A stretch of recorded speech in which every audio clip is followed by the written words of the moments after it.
Hi everyone, so today I want to talk to you about mental compulsions.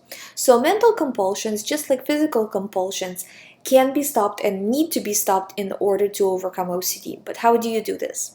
Mental compulsion is basically thinking about the situation. And this can have many varieties in terms of having a false memory OCD and worrying about it, or trying to figure out what's going to happen in the future. But either way, you are spending a lot of time thinking about the situation. So, just like a physical compulsion, you need to start getting rid of it. And in order to get rid of it, what you need to do is figure out how much time do you usually spend in a day thinking about it. Now, when you get an OCD thought, that's not you. So that I wouldn't count that as the time. So, for example, say you have driving OCD and you are worried that when you drive, you hit somebody. So now think back to when you get this thought of, oh my God, what if I hit somebody? And how long throughout the day do you spend worrying about this thought? In terms of minutes. Is it 10 minutes, 15 minutes? Is it 1 hour? Is it 5 hours? About that specific thought. And then try to cut down that time. So what's going to happen is you're going to go from worrying about it for over the course of a day to hopefully not worrying about it for more than a few seconds. And when you start to cut it down, your brain starts to see that there's no danger here because you are choosing not to think about it. Now, when you start to overcome mental compulsions, what happens is the person says, well, I'm worried that if I do say no and do refuse the compulsion, what if it actually turns out true and then I refused it? You have to say, I choose to not think about it. So you are not saying, I know that it didn't happen. You're saying, I'm choosing to think that it didn't happen. Because knowing, your OCD is going to say, well, where's the proof that you know? But if you're choosing, there's no getting out of it. Like you're just choosing it. You don't need proof. You're just choosing to not pay attention to this thought anymore. And the brain sees it that you're choosing that, and the brain is going to say, okay, this person is in control. They know what they're doing. They're choosing it. I'm not going to pay attention to it anymore. So coming from a position of power, when you find proof, when you start looking for proof, you're coming from a position of weakness. You are scared, you're looking for proof. Here you're not coming from a position of weakness. You're saying it's basically you're overriding the OCD. You're saying, I don't care what OCD tells me. I'm choosing to not pay attention to this, and really watching the time and really trying to cut down the time day to day. You can keep track of it, just writing it on a piece of paper. Approximately how long do you think you've spent on thinking about these situations throughout the day? It doesn't have to be a specific situation, but overall, how much did you spend on OCD? And another part of this is usually people say, well, these OCD thoughts are with me 24 hours a day. Yes, they're with you 24 hours a day, but when are you reacting to them? So the thought can go through your mind all the time. What if this happened? What if this happened? What if this happened?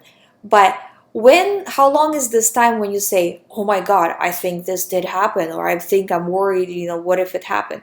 That time is critical, because that hour or whatever is when your brain is really learning that this situation is important, because you are scared and you are actively saying to it through your actions of being in fear and looking for proof that this situation is important. So in the future, it's going to bring you more of these situations because it's just learned that it's important. So if it's important to you, if it's important to your safety, it's going to bring you more of these same thing. So you're teaching your brain the wrong thing. So you have to, just like you taught it the wrong thing, now you have to unteach it. And it's just the same way. The thought comes into your mind. That's not you. That's just a thought coming into your mind. What are you going to do with this thought? Are you going to pay attention to it? Okay, now that is you. Right? You're choosing to pay attention to it. How long are you going to choose to pay attention to it for? Is it going to be 1 minute? Is it going to be 2 hours? Is it going to be the entire day? If the less you do this, the better you will be and the faster you will recover. Because if, say, for example, you start with 24 hours a day, you're thinking about it. Not really 24 hours because you sleep, but say 12 hours a day. And then you start to scale down to 5 hours a day. And after you hit that 5 hours, you say, okay, you know what? I've already thought about this for 5 hours today. I'm not thinking about it anymore. And then next week, scaling down some more. Say, okay, 3 hours is the maximum I'm going to devote to my OCD stuff today. Until it gets to a point, because as you continue to progress like this, what's going to happen is your mind's going to say, okay, well, he or she is not thinking about it as much. I'm going to send less anxiety with it, because obviously it's becoming less important as time goes on, right? So, and then as you get less anxiety, you're not, obviously you're not scared as much. So it's easier for you to disregard. So in the beginning, it's very, very difficult to start this process because you have so much anxiety and yet you're choosing not to pay attention. But as you go through it, you will see that it gets easier. So in the beginning is what I call the leap of faith. You have to believe the process and you have to go for it for about a week. And you have to go for it very strongly to send your brain the right signals so it lowers that anxiety. And then after that, it's going to be easier and easier to progress. But in the beginning, you have to be very tough and always keeping in mind where, keeping focused on where your attention is. It's almost like you have to do these continuous checks throughout the day. Where's my attention right now? Is it on OCD? Okay, move it away from OCD to something else. It goes back to OCD 2 seconds later, again move it back, because it's going to continue to try to go back to the OCD thought, and if it moves back to an OCD thought a million times, you have to move it away a million times. But every time you move it away, your brain sees that you're doing that, and it's going to register that the thought means not as much as it did before you started doing this, and it's going to send you less anxiety, and this is how you recover. And I find that between mental compulsions and physical compulsions, usually people overcome mental compulsions last. Physical compulsions are easier because you either are going to do the action or you're not going to do the action. With mental compulsions is a lot harder to keep track of, because a lot of the times the person will not even realize they're doing like a mental compulsion, like they're trying to solve the situation or thinking about the situation, but they're doing it. But with physical, it's you can tell if you're doing it or not.